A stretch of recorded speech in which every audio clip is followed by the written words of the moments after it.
Well, I wasn't very far away, actually. I was between Tower Bridge and London Bridge, and they put a roadblock in place, and I was about sort of 10 cars behind it. So, I think when you get very close to something like that, you think, gosh, it just goes to show it could happen to any of us. It's a completely random thing as far as the innocent victims are concerned. I mean, obviously, I feel the same horror that everybody else feels, but it's becoming difficult to be shocked because when we learnt last week that in fact it isn't just 3,500 people that our security services are concerned about, it's 23,000 people. I'm afraid we really have got a massive problem. And I thought for Theresa May this morning to say we'd made great progress, sorry, I don't believe it. Tell us though, Nigel, UKIP has been the only party under the current leader, Paul Nuttall, to disagree with the suspension of electioneering, political campaigning. Why is that? Oh, absolutely. Well, also, Theresa May said, you must all go about your normal daily lives. We must not let this attack stop our democratic process. Oh, and by the way, we're going to suspend campaigning. I mean, if ever I saw a mixed message, that was it. And I think what Paul Nuttall said this morning is absolutely right, that the very thing these people would want is for us to suspend this general election campaign. What we ought to be doing is using this time to own up to the mistakes we've made in the past, the failures of ours in the past, and to discuss a proper way forward. But I think the spirit behind suspending the campaigning was so that the national security debate doesn't become party political. Surely that's important.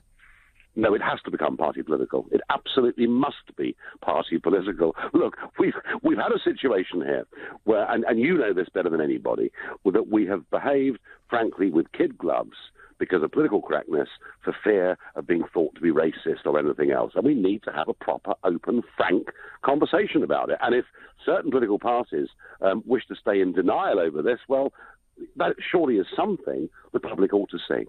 Yeah, I think that perhaps the kid gloves point is correct, but surely that's even more so an argument to say that this debate must sit above party politics. It's a national security debate. It shouldn't be politicised, precisely in the way it has been politicised by some politicians and activists who, in the name of their own political preferences, perhaps in the name of the votes that they seek to acquire from certain communities, have been too soft on this debate and have been too politically correct on that. Doesn't that just reinforce the point, Nigel, that this shouldn't be politicised? I have to say, I thought Piers Morgan's tweet on this was very good this morning. Piers Morgan said, I will vote on Thursday for the political party which offers the best solution to this crisis. And I think what Piers said there rather sums it up. By its nature, it has to be political, and it will always be party political. I perhaps those two things may be separate in some people's minds, party political and political. But tell us your reaction to Theresa May's 4-point plan this morning. Well, the fact that she said enough's enough, well, she should have said that years ago. There was absolutely, no mention of the fact that she'd been the Home Secretary for 6 years. And whilst what she said about the internet and wanting to take action was good, I didn't hear anything about what's going on with radicalisation inside our prisons. I heard nothing about radicalisation inside our schools.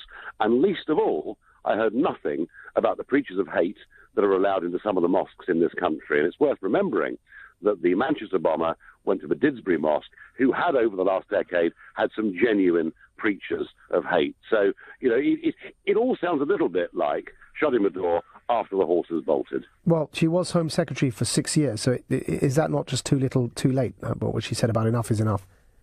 Well, why didn't she say that back in 2010 or 11 or 12 or 13 or 14 or 15 or 16? Why have we had to wait all this time for her to actually reach that conclusion when many of us have been worried about the growth of this? Many of us have feared that these attacks would increase.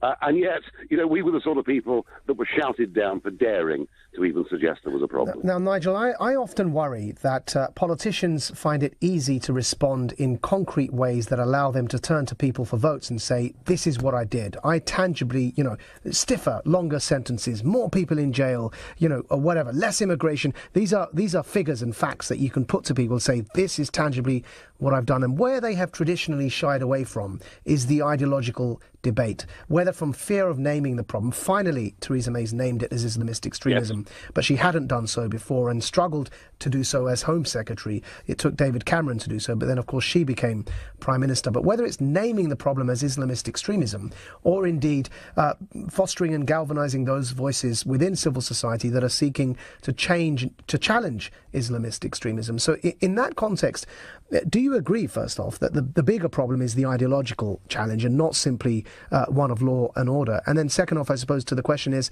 increasing or making stiffer sentences for people who are involved in terrorism when they want to die in the cause while they're engaged in killing the rest of us.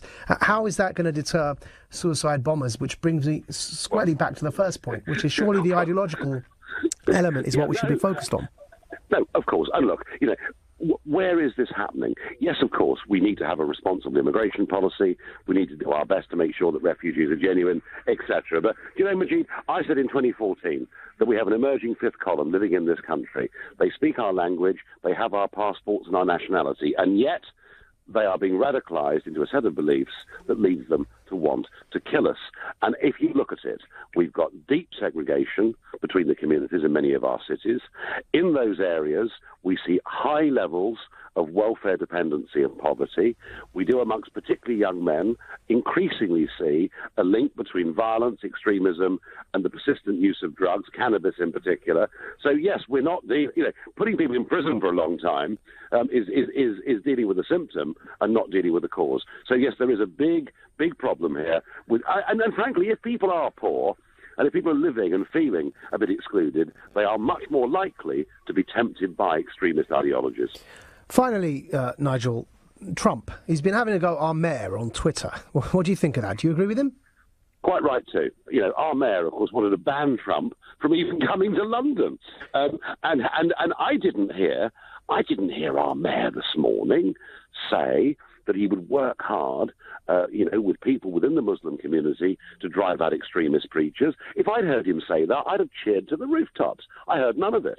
But, Nigel, all he said, surely, as well as saying he's angered by these attacks and condemns them in the harshest possible terms, all he really said was we shouldn't allow these terrorists to divide us and tear us apart as a society and as a community. What is there really to attack in that? Yeah, fine. We hear it every single time. I think we're getting to a point where people actually want to see some action, want to see a genuine plan. Yes, it's all well and good to show sorrow and solidarity and a community coming together in grief and all of those things. But I think we're reaching the point where people need a lot more than that. And you know something?